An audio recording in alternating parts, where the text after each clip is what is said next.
Hello नमस्कार दोस्तों, मैं अनुजुर्मा सभी लोगों का स्टडी 81 पर स्वागत करता हूं।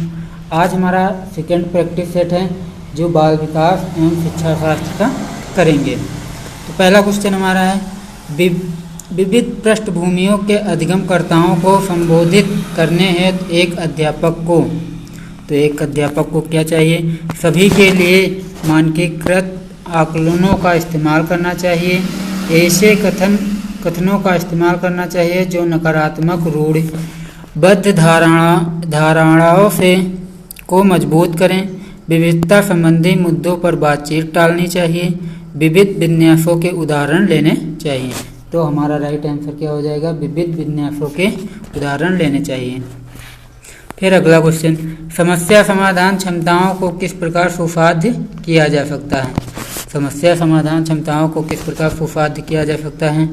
पहला, समरूपों के इस्तेमाल को बढ़ावा देकर, विद्यार्थियों में डर की भावना पैदा कर, लगातार अभ्यास और कार्यान्वयन पर जोर देकर, समस्याओं के हल हेतु अटल प्रक्रिया के इस्तेमाल को बढ़ावा देकर। तो राइट आंसर हमारा क्या हो जाएगा? लगातार अभ्यास और कार्यान्वयन पर जोर देकर। फिर अगला क्वेश्चन, अधिगम कठिनाइयों से जूझते छात्रों की जरूरतों को संबोधित करने के लिए एक अध्यापक को क्या नहीं करना चाहिए? क्या नहीं करना चाहिए? व्यक्तिगत शैक्षिक योजना बनाना, शिक्षा शास्त्र और आकलन की जटिल संरचनाओं का प्रयोग, दृश्य श्रव्य सामग्रियों का इस्तेमाल, संरचनात्मक शिक्षा शास्त्रीय उपागमों का इस्तेमाल। तो राइट आंसर क्या हो जाएगा? शिक्षा शास्त्र और आकलन की जटिल संरचनाओं का प्रयोग। फिर अगला क्वेश्चन, सृजनात्मक की पहचान का प्रमुख लक्षण क्या है? अति सक्रियता, असतर्कता, कम परिज्ञानता या बोधगम्यता, अपसारी चिंतन। तो क्या है हमारा? अपसारी चिंतन। तो डी इज राइट आंसर। फिर अगला देखते हैं, निम्न में से अध्यापन अधिगम का सबसे प्रभावशाली माध्यम कौन सा है? बिना विश्लेषण के अवलोकन करना, अनुकरण, नकल और दोहराना, विषय वस्तु को यंत्रवत याद करना, संकल्पनाओं के बीच संबंध योजना। तो राइट आंसर क्या हो जाएगा हमारा? संकल्पनाओं के बीच संबंध योजना। फिर अगला क्वेश्चन, एक अध्यापिका को दिए गए किसी कार्यकलाप में छात्रों की विभिन्न त्रुटियों का विश्लेषण करना चाहिए, क्योंकि इसके आधार पर वह ज़्यादा त्रुटियां करने वाले छात्रों को दूसरे छात्रों से अलग कर सकती हैं। अधिगम केवल त्रुटियों के शोधन पर निर्भर है। इसके आधार पर वह दंड की मात्रा निर्धारित कर सकते हैं। त्रुटियों की समझ अध्यापन अधिगम प्रक्रिया के लिए अर्थपूर्ण है। तो राइट आंसर हमारा क्या हो जाएगा? D is right answer. त्रुटियों की समझ अध्यापन अधिगम प्रक्रिया के लिए अर्थपूर्ण है। फिर अगला क्वेश्चन, अधिगम की प्रेरणा को किस प्रकार कायम रखा जा सकता है? तो किस प्रकार कायम रखा जा सकता है? पहला, बच्चों को बहुत आसान क्रियाकलाप देकर, यंत्रवत याद करने पर जोर देकर, बच्चे को दंड देकर, प्रवीणता अभिमुखी लक्ष्यों पर जोर देकर। तो राइट आंसर हमारा डी हो जाएगा, प्रवीणता अभिमुखी लक्ष्यों पर जोर देकर। फिर अगला, शर्मिंदगी, फिर डैश डैश लगाएं। पहला ऑप्शन बच्चों को अधिगम हेतु प्रेरित करने के लिए बहुत प्रभावशाली। फिर दूसरा, के भाव को अध्यापन अधिगम प्रक्रिया में बारंबार पैदा करना चाहिए। का संज्ञान से कोई संबंध नहीं, का संज्ञान पर नकारात्मक प्रभाव पड़ सकता है। तो राइट आंसर हमारा क्या हो जाएगा? का शर्मिंदगी का संज्ञान पर नकारात्मक प्रभाव पड़ सकता है। तो डी इज राइट आंसर। फिर अगला देखते हैं 9 नंबर क्वेश्चन,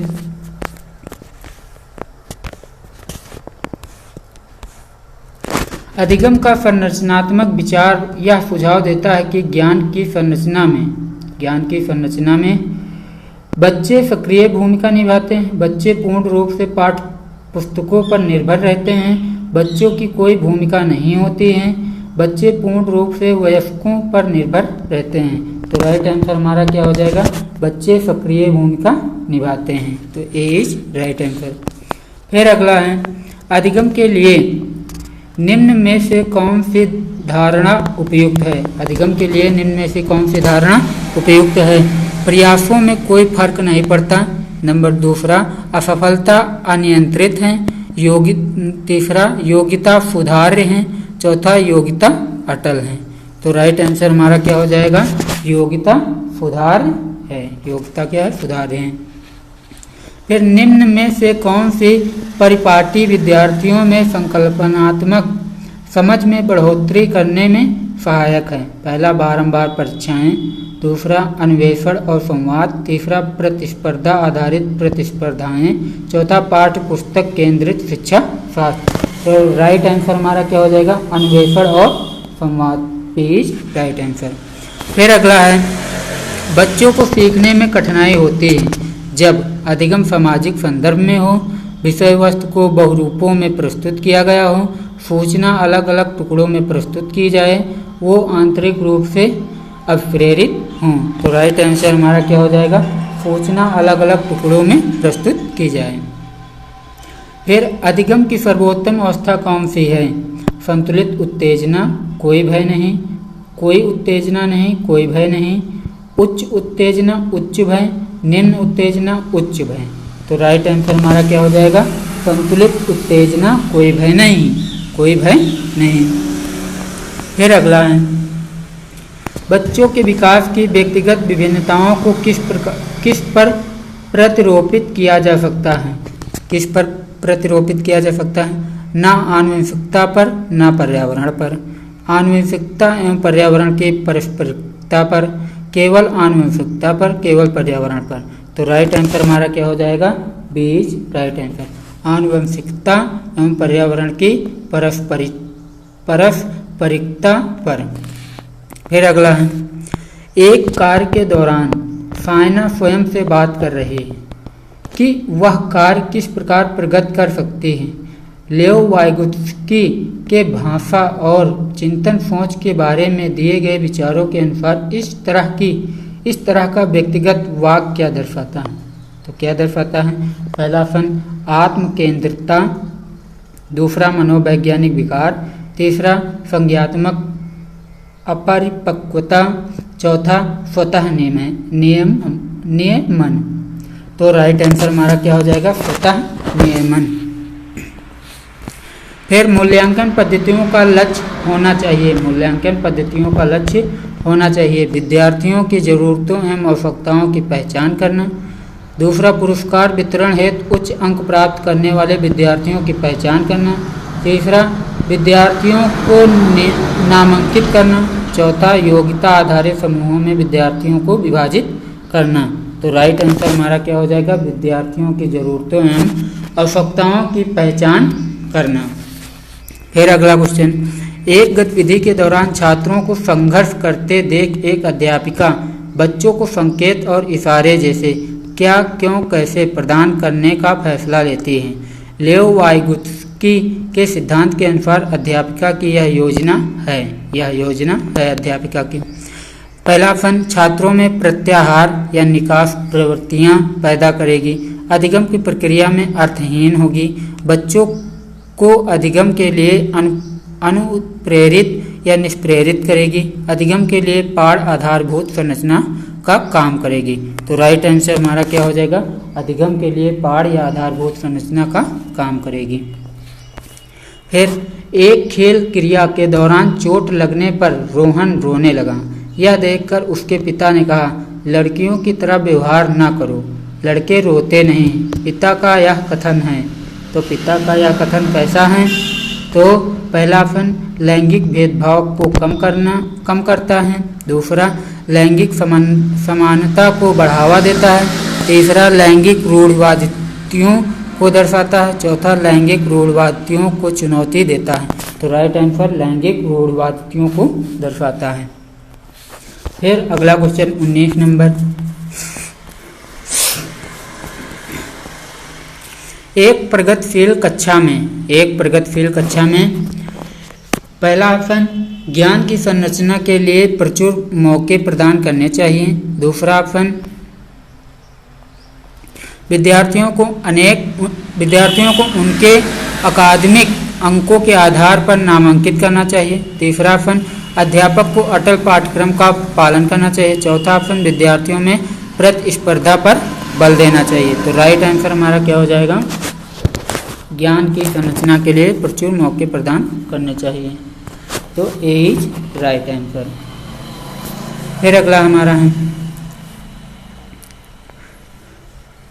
लॉरेंस कोलबर्ग के सिद्धांत के अनुसार किस कार्य को इसलिए करना क्योंकि दूसरे इसे स्वीकृति देते हैं नैतिक विकास के चरण को दर्शाता है। कौन सा चरण दर्शाता है? पहला ऑप्शन उत्तर प्रथागत, दूसरा अमूर्त संक्रियात्मक, तीसरा प्रथापूर्व, चौथा प्रथागत। तो राइट आंसर हमारा क्या हो जाएगा, प्रथागत। क्या होगा जाएगा, प्रथागत। फिर अगला क्वेश्चन, बच्चों के समाजीकरण के संदर्भ में निम्न में से कौन सा कथन सही है? पहला, समकक्षी समाजीकरण के प्राथमिक कारक हैं और परिवार समाजीकरण का एक द्वितीयक कारक है। कौन सा कथन सही है? परिवार एवं जनसंचार दोनों समाजीकरण के द्वितीयक कारक हैं। विद्यालय समाजीकरण का एक द्वितीयक कारक है और परिवार समाजीकरण का एक प्राथमिक कारक है। तो चौथा ऑप्शन विद्यालय समाजीकरण का एक प्राथमिक कारक है और समकक्षी समाजीकरण के द्वितीय कारक है। तो राइट आंसर हमारा क्या हो जाएगा, विद्यालय समाजीकरण का एक द्वितीयक कारक है और परिवार क्या है, एक समाजीकरण का प्राथमिक कारक है। फिर अगला क्वेश्चन, बहुबुद्धि का सिद्धांत जोर देता है कि पहला ऑप्शन बुद्धिमत्ता की विभिन्न दशाएं हैं, दूसरा बुद्धिमत्ता में कोई व्यक्तिगत विभिन्नताएं नहीं होती हैं, तीसरा ऑप्शन बुद्धि लब्धि केवल वस्तुनिष्ठ परीक्षणों द्वारा ही मापी जा सकती है, चौथा ऑप्शन एक आयाम में बुद्धिमत्ता अन्य सभी आयामों में बुद्धिमत्ता निर्धारित करती है। तो राइट आंसर हमारा क्या हो जाएगा, बुद्धिमत्ता की विभिन्न दशाएं हैं। क्या है, बुद्धिमत्ता की विभिन्न दशाएं हैं। फिर अगला क्वेश्चन, जीन पियाजे के संज्ञात्मक विकास के सिद्धांत में पूर्व संक्रियात्मक अवस्था में विकास का प्रमुख गुण क्या होता है? विकास का प्रमुख गुण क्या होता है? पहला ऑप्शन परिकल्पित निगमनात्मक सोच, दूसरा संरक्षण और पदार्थों को क्रमबद्ध करने की क्षमता, तीसरा अमूर्त सोच का विकास, चौथा विचार सोच में भी केंद्रीकरण। तो राइट आंसर हमारा क्या हो जाएगा, विचार सोच में केंद्रीकरण। D is right answer. फिर अगला देखते हैं, विकास के संदर्भ में निम्न में से कौन सा कथन सही है? पहला ऑप्शन विकास केवल बाल्यावस्था के दौरान ही होता है, दूसरा विकास बहुआयामी होता है, तीसरा विकास की दर सभी संस्कृतियों में सभी के लिए समान होती है, चौथा ऑप्शन विकास केवल विद्यालय में होने वाले अधिगम से ही होता है। तो राइट आंसर हमारा क्या हो जाएगा, विकास क्या है, बहुआयामी होता है, विकास बहुआयामी होता है। फिर अगला, लेओ वाइगोत्स्की का सामाजिक सांस्कृतिक परिप्रेक्ष्य अधिगम प्रक्रिया के महत्व पर जोर देता है। किस महत्व पर जोर देता है? अभिप्रेरणा, संतुलीकरण, सांस्कृतिक उपकरणों या गुणारोपण। तो किस पर जोर देता है? सांस्कृतिक उपकरणों पर जोर देता है। फिर अगला क्वेश्चन, जीन पियाजे अपने संज्ञात्मक विकास के सिद्धांत में संज्ञात्मक संरचनाओं को के रूप में वर्णित करते हैं। किस रूप में वर्णित करते हैं? विकास के समीपस्थ क्षेत्र, स्कीमा या मनोबंध, मनोवैज्ञानिक उपकरणों, या फिर चौथा ऑप्शन उद्दीपक अंकुरिया संबंध। तो राइट आंसर हमारा क्या हो जाएगा, स्कीमा या मनोबंध, स्कीमा या मनोबंध के रूप में वर्णित करता है। फिर एक समावेशी कक्षा में पर जोर होना चाहिए। एक समावेशी कक्षा में किस पर जोर होना चाहिए? पहला ऑप्शन सामाजिक पहचान के आधार पर छात्रों के अलगाव, दूसरा ऑप्शन हर बच्चे के सामर्थ्य को अधिकतम करने के लिए अवसर प्रदान करने, तीसरा प्रदर्शन या अभिमुखी लक्ष्यों, चौथा अभिभेदी या समरूपी निर्देशों। तो राइट आंसर हमारा क्या हो जाएगा, हर बच्चे के सामर्थ्य को अधिकतम करने के लिए अवसर प्रदान करने पर जोर होना चाहिए। फिर 28 नंबर, दिव्यांगजन अधिकार अधिनियम 2016 के अनुसार निम्न में से किस शब्दावली का प्रयोग उपयुक्त है? तो किस शब्दावली का प्रयोग उपयुक्त है? पहला ऑप्शन छात्र जिसे शारीरिक दिव्यांगता है, छात्र जिसका अशक्त शरीर है, मंदित छात्र, विकलांग छात्र। तो राइट आंसर हमारा क्या हो जाएगा? छात्र जिसे शारीरिक दिव्यांगता है। तो ए इज राइट आंसर। फिर अगला देखते हैं 29 नंबर। जन्म से किशोरावस्था तक बच्चों में विकास किस क्रम में होता है? जन्म से किशोरावस्था तक बच्चों में विकास किस क्रम से होता है? तो पहला ऑप्शन मूर्त अमूर्त सांवेदिक, दूसरा ऑप्शन अमूर्त मूर्त सांवेदिक, तीसरा ऑप्शन सांवेदिक मूर्त अमूर्त, चौथा ऑप्शन अमूर्त सांवेदिक मूर्त। तो राइट आंसर हमारा क्या हो जाएगा? सांवेदिक मूर्त अमूर्त, सांवेदिक मूर्त अमूर्त। फिर अगला हमारा है आखिरी क्वेश्चन। एक प्रगतिशील कक्षा में व्यक्तिगत विभिन्नताओं को किस प्रकार देखा जाना चाहिए? तो किस प्रकार देखा जाना चाहिए?